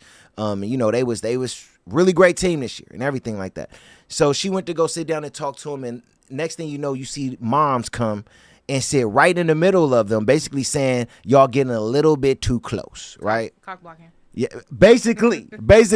So right here it says Regina Jackson did something women have not been able to do very well this year. She boxed out University of Southern California basketball player JuJu Watkins to separate her from her son, Washington Commanders quarterback Jayden Daniels. After USC's first round NCAA tournament game, where Watkins scored 22 points in the Trojans' 71-25 win over UNC Greensboro, Watkins and Daniels were seen sitting down and chatting it up. Jackson, who doubles as Daniels' agent, stepped in between the two, and camera caught her breaking up the conversation. Jackson also sat in the middle of the two, taking the open seat to virtually separate the two stars of their respective professions. Fans thought Jackson was too domineering and should have allowed her son his privacy and allowed him to have a conversation with Watkins, who is regarded as one of the best players in the country. But there were also fans who thought Watkins was looking to distract Daniels and that she was helping him keep his eye on the prize. All right, this is just a little picture. When she got in the middle of them, they like, man, what is that? You just standing up straight, and her son like, oh, come on, moms, So, and also too, I want to play. You want to see a little video of the situation? Yes. All right, cool. Let me pull up a little video of the situation. Well, I'm looking for the video, just kind of like, what's your thoughts on this so far? First of all, they are too grown for this. Like, why would she do that to them? And Jayden Daniels' mom has to be. Not they put the music with it. You know how it is when people start to do their little videos and everything. And the thing like is, that. He's not even like playing. Like, he's just sitting, right? He's watching the game, right? Yeah, just sitting and watching. Okay, it'll be different. Like, what is she trying to distract him from? Like, they're just watching the game. That's cock blocking. Right. And I think she already know. Acting like that, I think she already knows who she wants her son to be with, or the type of woman she want to be with, and it was not her. Right. It's something. It's something deeper, sure. Right? Yeah, because that's too much. I would have been like, yeah, you need to go back. Man. Move around, please. Right. So I'm gonna play this, and I want to do it. Let me see. She probably didn't speak or nothing. Just gonna sit herself right in between them. Man. Yeah. It was terrible. All right, let me see. Cause I'm gonna hit the volume down on this too, cause I don't want to get no YouTube hits or anything. Yeah, so let me cut the volume down, cause we don't need no volume during it, cause they playing the music and all of that. All right, here we go. Jayden Daniels' mum has to be his biggest hater. Jayden Daniels was showing his game isn't just limited to the NFL field when he was sitting next to JuJu Watkins. Just chilling, shopping.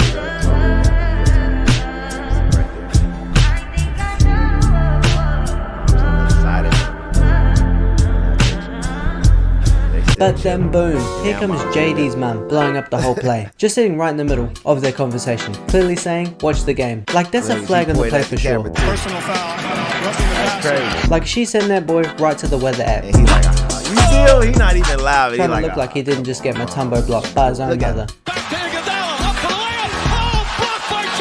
Terrible, Jayden Daniels' mum has to be his biggest hater. Jayden Daniels was showing his game isn't. So, that is so terrible.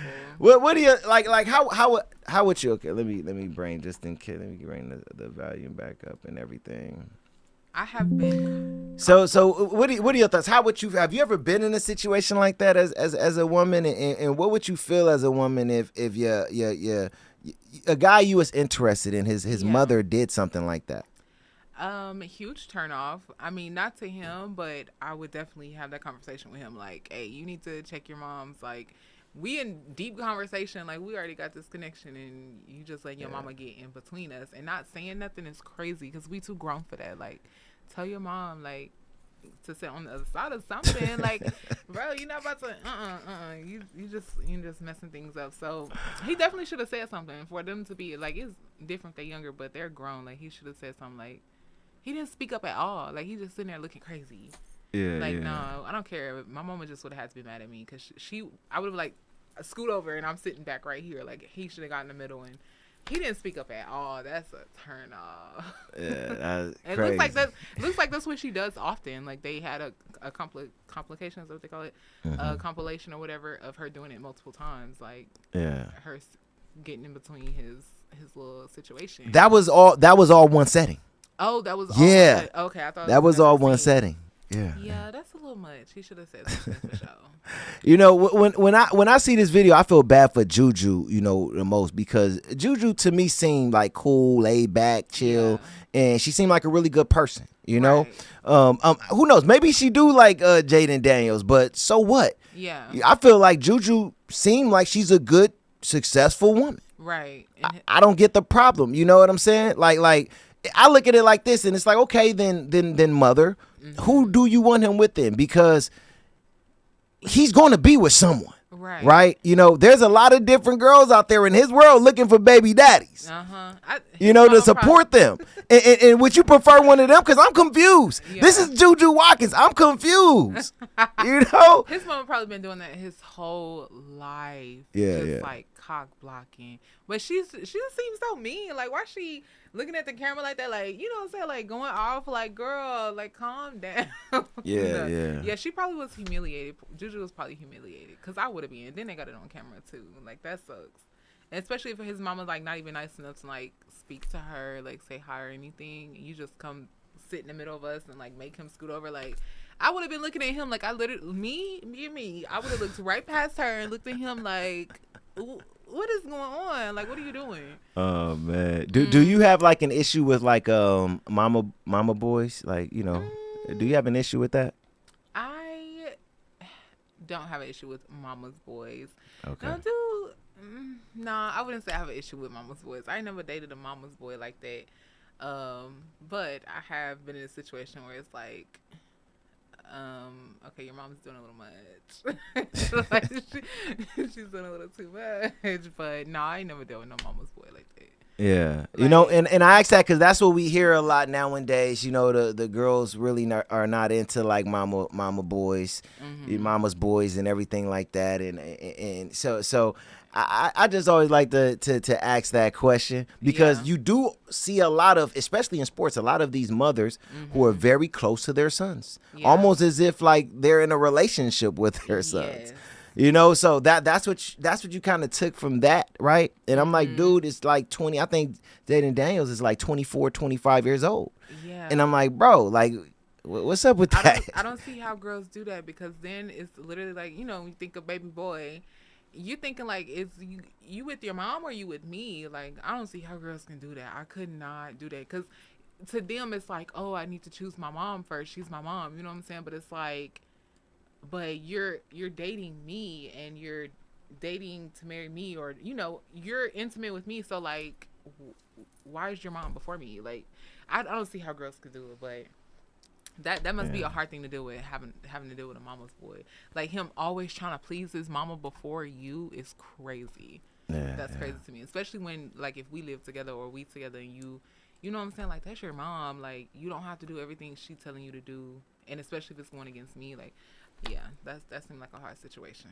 Yeah. No, I feel you on that. It's definitely you know, I think that's something when it come down to like how do the woman feel when it come down to stuff like that, because, you know, as a man I can see where it'd be a little bit frustrating, But you know, hey man, we love our moms. Is that you know, possible for a girl? You know? Is it possible for a girl to be like a daddy's girl? Like, is that a thing? Like, I mean, I know the roles are switched, but do girls have the same situation where it's like I'm mama's girl, I'm a daddy's girl, so I don't know. Like, does that play both roles? I don't see too many guys who have had issues with their you know, their woman being close to their father. Yeah. You know, I think that it looks a little bit more obsessive when you see like a man who is, you know, because you know your mother is nurturing, caring, loving, you know, you know, and stuff like that. You can show a little bit more affection and everything, right? Yeah. So a woman may look at it like that's too much. Like, you should be doing that to me, not your mother. It's a little bit different when it comes down to the girls, you know, because also like her father know that, okay, if this is getting kind of serious, I want to just make sure that he's a guy that could take care of my daughter and look after my daughter. Yeah, that's so true. It's almost like the transition of, you know, your father being, you know, the one who is looking after you to now that guy who you're with. So I don't think that men see it the same way that women may see it when it come down to dudes who are really close to their mothers. That's true. You know what I'm saying? Yeah, I know the dad's he's gonna step up and say what he gotta say and do what he gotta do. But I don't think he would try to cock block. Yeah. Oh man, facts. All right, we got one fan question that I want to get into, but before we get into that, I do let me see. I do want to read a little bit of the chat. We'll just read a couple of the questions. Let me see, or just stuff that people have said. Hey y'all. Let me see. We got all right. Wait, let me go. Just to pop up. Boom. All right. So first we got Amarachi. Hey, what up? Amarachi. Like, hey. Hi boo. She was Jalisa top model. Oh, thank you. Man, so when you say like top, it wasn't like the Tyra Banks show, was it? It wasn't that one, was it? No, it was like a remix because the host on Big House was actually the first and only plus size. Well, not the first, not the only, but the first plus size model on America's Next Top Model with Tyra Banks. Okay. Takara Jones was the host of Thick House, which was the reality modeling show that me and Amarachi was on. Got you. Okay, nice. All right, Sophia Miller, sorry for your loss, Big Boogie. Yeah, very sad situation, sad story, definitely. Lucas Davis, praying for you all. I always love the prayer. Definitely. Let me see. Sophia Miller, you forever living beautiful. I know how it feels to lose a blood sister that I can't say the word. That really hurts. Have you dealt with the loss of like any family members or anything like that? Yes, they've been older though. Oh yeah, you did like mention that. Okay. Grandpa, great grandma, like they were all older. No one younger, thank God. I've had classmates, but I never, I didn't like participate in like the funerals because it's been since I've moved. But yeah, I have had classmates, but no family members now. Got you. All right, John Moores, my prayers and condolences are with your family. I see you talking about the story with Big Boogie and everything like that. Appreciate that, John Morris. Let me see. Oh, Amarachi, looking good, girl. Aw, thank you, boo. I thought I was gonna see her today. We have to come on here together. Yeah, no, that'll be dope. And also too, I always tell people, because sometimes we also get messages on Facebook and because I don't know if I told you, but we're actually live on 5 platforms right now. Oh no, you didn't tell me that. Hello. Yes. People kind of find out later, like, hey, we were on Facebook too. We were live on Facebook. Yeah, Facebook, Instagram. Okay. Twitch, a lot of different places. Fun. Yeah. So, but I always tell people to, if you want to leave a chat message, leave it on YouTube. That way we could post it, because the ones that are on like Facebook and Instagram and other platforms. You can't post it. So yeah, if anybody got something that they want to say, go on over to YouTube and leave a comment there. Yes. All right, so I got this question that I want to ask, because it's a fan question of the day. Okay. Right, and that question is getting married overrated and coming to an end in our generation? I actually early started. I don't know if it simmered a little bit and you got to think on it a little bit, or maybe this is something that you already feel something about. But what are your thoughts on this? Is getting married overrated and coming to an end in this generation? We think that it is. We want to believe that it is. Okay. I just seen a post the other day. It said that it's terrible how the enemy has made sex so casual. And it's so true. It's like just going back with marriage.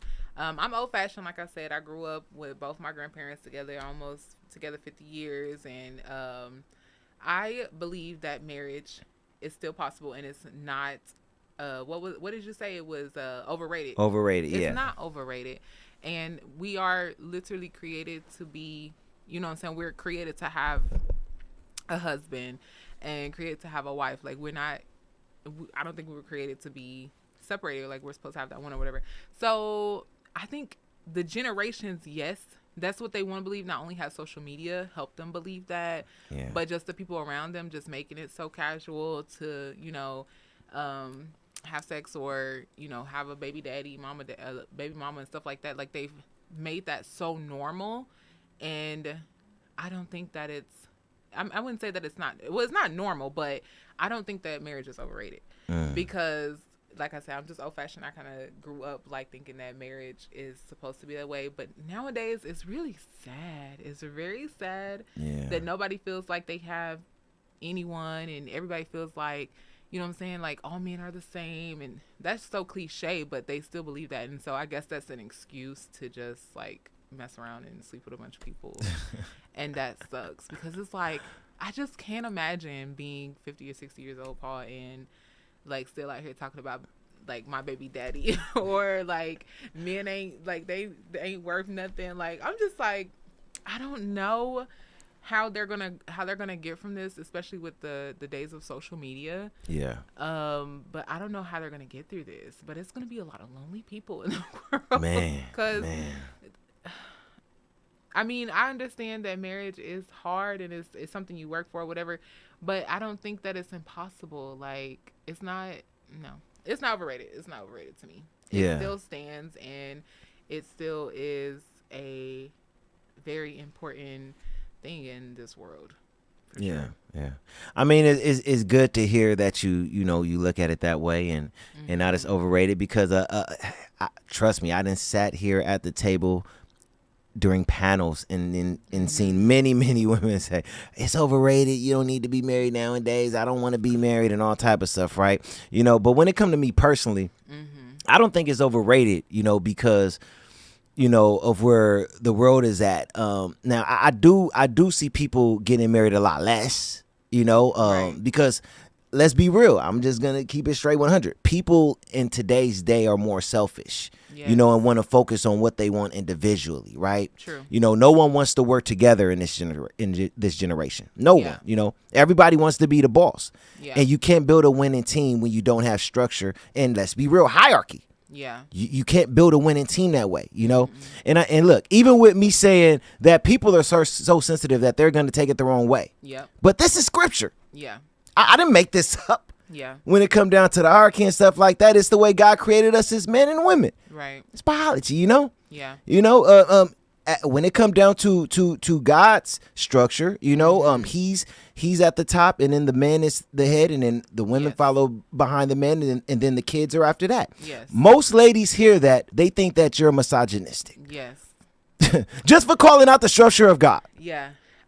It creates a lot of issues, and now people are fighting. That's crazy. Yeah, it makes no sense. It's like, hold up, I didn't make this up. Right. I didn't create biology. I didn't make me a man and you a woman and you a woman and me a man. Yeah. Like, what are we arguing about? If we just live according to the way that God created us, we'll be fine. But nobody want to do that in today's day. Yeah. You get what I'm saying? Yes, for sure. I had this conversation with my sister before. We were just talking about, like, I can't remember exactly what she asked me, but she was like, do you think men and women are supposed to be treated equally? And it has something more to do, like more so to do with politics, but of course it all goes back to spiritual to me, because it's like God literally made the man to be the household, the head of the household, and he formed Eve out of his rib, you know what I'm saying? So it's like, I wouldn't necessarily say treat it equally. Yes, like if you respect him, then you need to respect me. If you are patient with him, be patient with me. Like, treat it, yes, but given the same roles, no. Like, men have different roles from women, and that just goes back to Adam and Eve, you know what I'm saying? Like, that's just how it was created to be. So I don't feel like I need to be the man of the house or the masculine one all the time. Like, I'm created to be the nurturer, you know, the calm and patient one. And you know, I just want to like live in my femininity and let the man be more masculine. Like, I don't want to operate out of a masculine role. Yeah. So I think that's where women kind of like experience like burnout, or they experience like having to do with men. They're always trying to be the man. Like, you're trying to do things that men are naturally supposed to do in a relationship, and your ego is whatever it is they may do. It could be a lot of different things why they feel like they need to be more masculine in a relationship, but it's causing them to be unhappy all the time, because you're literally trying to operate out of a state that is not natural for a woman to operate out of. Like, I seen a post too that this girl said, she said whoever was fighting for women's rights back in the day, she should have been slapped or something like that. Like, basically like giving women jobs and stuff, because we was at home, we was cooking, cleaning, washing, and now that's what they want to do, but that's not what they want to do nowadays. Like, they want to be the man in the relationship, and I don't operate like that. I don't want to be the masculine one. Like, that's too much work. Like, a man is naturally born to do that and handle things like that, you know? Yeah. So. Shoot, I mean, everything you said, I agree with. I think that we're just in a place where we just have to respect who each other are biologically. Yeah. Right? As a man, you want a woman who is feminine. As a woman, you want a man who is masculine. There is nothing wrong with that. Yeah. He isn't misogynistic because he said that. And she is not a woman who want to sit home and do nothing because she said that. Right. Like we're taking this a little bit too far, and not looking at the structure that our ancestors came up in that was never an issue. Yeah. What people don't know is prior to the 1980s, right? We were the most married as a black community at 92%. Wow. Think about that. No one was married more than us. Yeah. At 92%. But then you had the feminism, start, right? First generation feminism was fine because it was just all about just voting for, a right to want to work and a right to want to vote, stuff like that, fine, right? But once we get to fifth generation feminism, they're fighting for things that have to do with you're trying to become a man now. Yeah. Are the things that we look at as manly. Yeah. You're fighting for certain things that take the man out the picture completely. Yeah. And that's not what should be anybody's fight. Right. At the end of the day, if you have a man that's saying like, look, I just want to be respected as a man. I want to be the provider of the household. I want to be the leader of this household, but I'm going to always respect you, as the woman in my life, and I'm going to support you. You support me, and we're going to raise these kids together. What is wrong with that? Right. What is wrong with that? But you got people nowadays that are saying, well, do that are we equal though? Yeah. Are we both 50-50? Do I don't want to be looked at as just like the slave in the house. I want to go out there and do more. You got men that's saying, well, okay, well, I want to go 50-50 if we go out to eat, and stuff like that. It's just becoming too much. I'm like, these were never the conversations back in the days. Right. Now these are all topics and conversations, stuff that nobody even thought about, right? If people could just go back to who they are biologically, the way that God created us as men and women, I believe we would be fine, and you will see so many people getting married. Yeah. But I don't think that we're going to ever, sadly, I don't see it getting back to that place. But the ones who do have the intention in them to get married, Yeah. I would say just women stay in your feminine and men stay in your masculine, and don't change that for nothing. Right. No matter where the world is going, and you'll find that person who you could look at and say, okay, I could build something with her, I could build something with him. Yeah. That's in that place, right? Right. And y'all can make it work, because it's not gonna work for everybody. The world is too far gone. Yeah. But you have to stay true to who God created you to be as a woman or as a man, and if you do that, you'll be fine. But everybody is not gonna be good. I'm just keeping it real. No, that is so true. Yeah. So true. And I'm very ladylike, so I like to operate like as a lady. You know what I'm saying? I don't want to do all the hard work. You know what I'm saying? I don't like getting my hands dirty. Now I'm still gonna do what I do, chase my dreams, use my gifts and talents to make my purpose in this world. But as far as like handling or providing, like I feel like with a man, he should naturally, like, as the head of household, he should naturally just like take care of things that keep the house operating. You know what I'm saying? Yeah. Like we're doing the inside work as a woman, keeping everything clean, washing the clothes, or just, feeding you, making sure you straight, mentally checking on you, all these things. But he needs to keep the stuff operating, like the logistics of it all. And I just don't feel like women should have to do all of that, because y'all already complain about being superwoman and taking care of everybody, and then you want, like, you choose to try to run the logistics of everything too. And it's like, let your man do it. Like, you know what I'm saying? So they make it so much complicated. And then I think we're so young now, and with social media, it's like they tell you like you can build your perfect husband and it's like, no, like nobody's perfect. Like you can pray for your man. With Sierra's situation, her waiting on her husband and him coming when God gave him to her and things like that. Like, I think that is a great example that she has set. She sat and waited for her husband and prayed for him. But nowadays we just want it so quick, and we want him to be perfect, and we want to check all the boxes, and he needs to be this. And it's just like, you're going to be waiting forever doing like that. I mean, waiting like that, So Yeah. that's a whole another situation too. Just like trying to build your perfect man when nobody is perfect. Yeah. I mean, we're in a place too. People need to keep it, be realistic, right? Like I say, all the time. I mean, if you're a man and you're not making enough to take care of the family by yourself, and your woman have to work, then you have to adjust to maybe doing more things around the house to help out, because your woman have to work too. So men have to be aware of that. Just like when it come down to the woman, she have to be more aware of certain things as well, right? When it come down to it. So those are the tools that people are losing too. As a man now, I know the battle of men out here nowadays, especially with where the legal system is going. But at the end of the day, I keep it straight 100 with all men. If you're not in that place to ask for the things that you're asking for in a relationship, you got to take a step back, brother. You asking for stuff that you're not ready for. And if you want that, then stop dating and go out there and get that, so you could then go and get with the person and say, okay, this is what I'm looking for. Are you on the same page as me? Fine. Right? But if you're not on that page and you found someone and you're in love, but y'all have to adjust a little bit, adjust.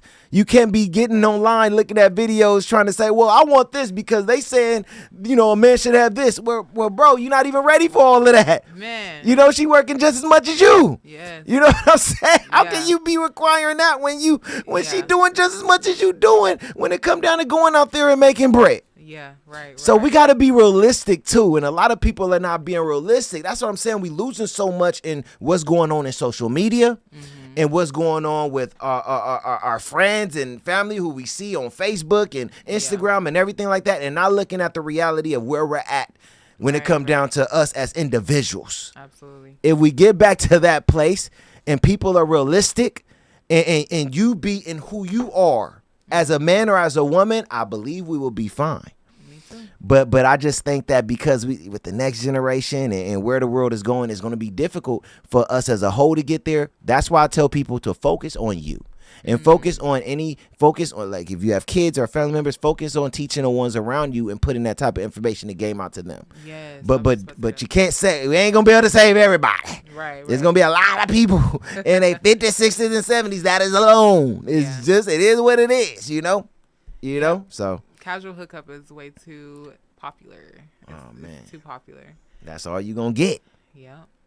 So You gotta focus on getting to that place. Just like a man have to, build and get to the place to where he's ready to be a man who could provide for his whole family and go out there and go after what he wanted in a woman. Yeah. A woman had to do the same thing in her way when it comes down to her femininity. If you want that type of man, save yourself. Focus on making sure that you are ready to be that feminine woman when you do find that man, because men don't really talk and say what they seeing. But I'm going to tell you this right now. A man will act like he want to be with you and keep the door open because he want to still do what he doing, right? Yep. Until he find that one that he like, okay, that's the feminine woman I've been looking for, so bye-bye. Yeah. So I just want people to understand and know something, man. If you want what you're looking for, you better start to understand what you got to do to get it. Period. Wait, say that part again. You said if you want what you're looking for, then you better start focusing on what you got to do to get it. That part. Yeah.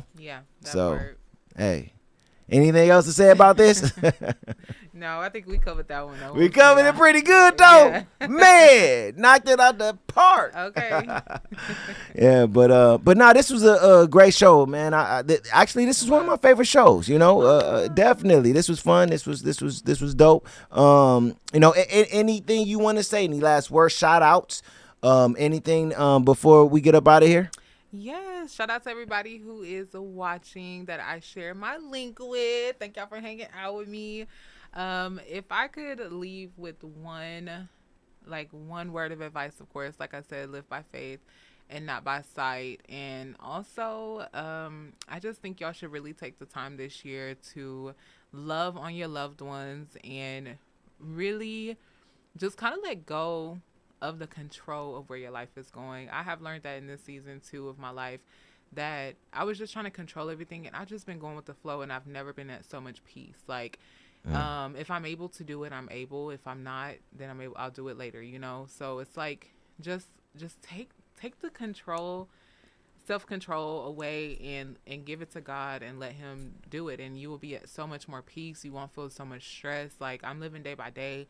I told myself, usually I go home like 3 times a year, whether that's for like a holiday or birthday or something. It'll be 3 times a year. And this year I said I'm going home every 2 or 3 months, because last time I went home, which was around Valentine's Day, like my grandparents are bent over walking now. You know what I'm saying? They're in and out the hospital. And it's like, before I would just be like, man, I need to hustle, work all year and see my family 2 or 3 times a year. And with me coming from the family that I come from, that just wasn't enough. So in order for me to be okay going home a little bit more often this year, I had to take the control of hustling all the time and working. And then my family members start, falling away or passing away. And here I am just trying to work. You know what I'm saying? So for me, I just kind of let the control go this year, and I'm a lot more peaceful, and I just want to be able to spend more time with my loved ones this year. So y'all love on your loved ones. Time is going by so fast, and Jesus is coming back, baby. Yes. Don't forget.